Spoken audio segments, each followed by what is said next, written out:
So, what do you want to be when you grow up? I don't know. What do you want to be when you grow up?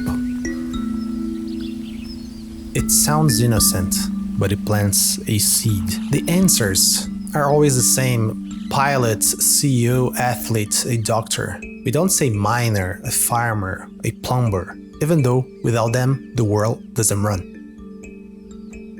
From the start, we're not taught to aim for usefulness, but recognition, to want titles that impress, not roles that sustain. And so we grow up believing value resides at the top, that life is about becoming someone others admire. But society doesn't run on dreams of greatness. It runs on those who can build, grow, fix, deliver. The people no one dreams of becoming are the people we cannot live without. If society collapsed tomorrow, we wouldn't look to executives or influencers.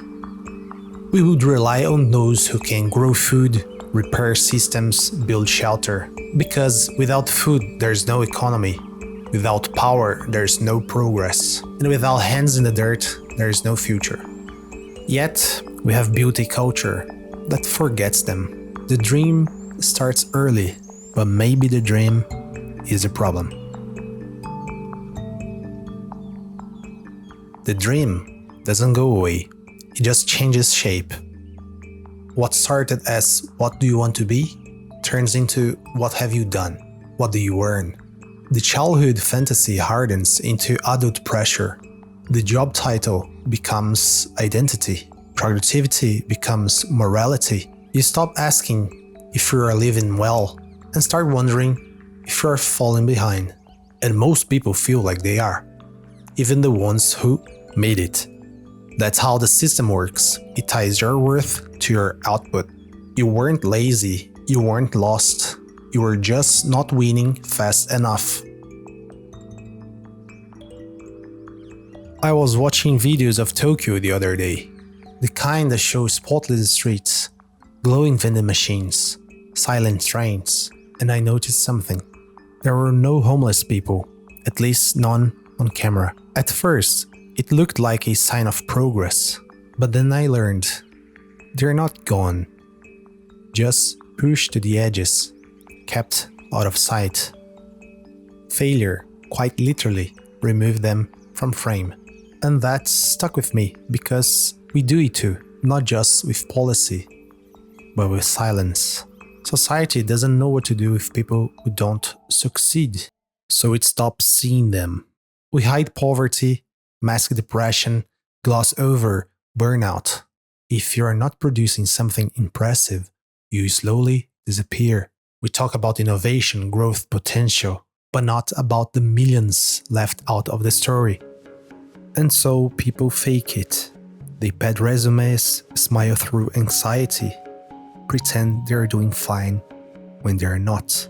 Because failure isn't allowed, not in public, not even with yourself. But maybe we have been looking in the wrong direction. Maybe the ones quietly holding it all together, the ones no one notices, no one celebrates, are the real heroes. A teacher of mine once shared something that stayed with me. He said, "We are all born like stars, bright, radiant, full of possibility. But as life unfolds, it starts tying down the edges. A brilliant thinker ends up waiting tables to make rent. Gifted musician plays late at night after shift after exhaustion, because music may not always cover the bills. And that is okay. It is not failure, it is life. It doesn't mean the light is gone, it means your path changed." Not everyone becomes a superstar. The world doesn't even have a space for that many spotlights.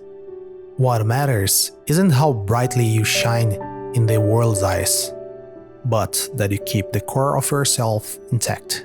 That somewhere, even quietly, you keep doing what makes you feel alive. Maybe you paint in the margins. Maybe you write poems that no one will read. That is not losing, that is meaning. This life won't always celebrate you. You might never get the applause. The algorithm might never notice. The crowd might never come. But keep going anyway. Keep building life that feels true, even if no one claps. Because some people burns out chasing recognition. Others burn brighter because they stay close to what they love. And when you look back, it won't matter who thought you were important. It will matter that you were honest. That you gave yourself permission to be small but real. Because maybe we're not here to win. Maybe we're here to lose the race and still have courage to walk forward.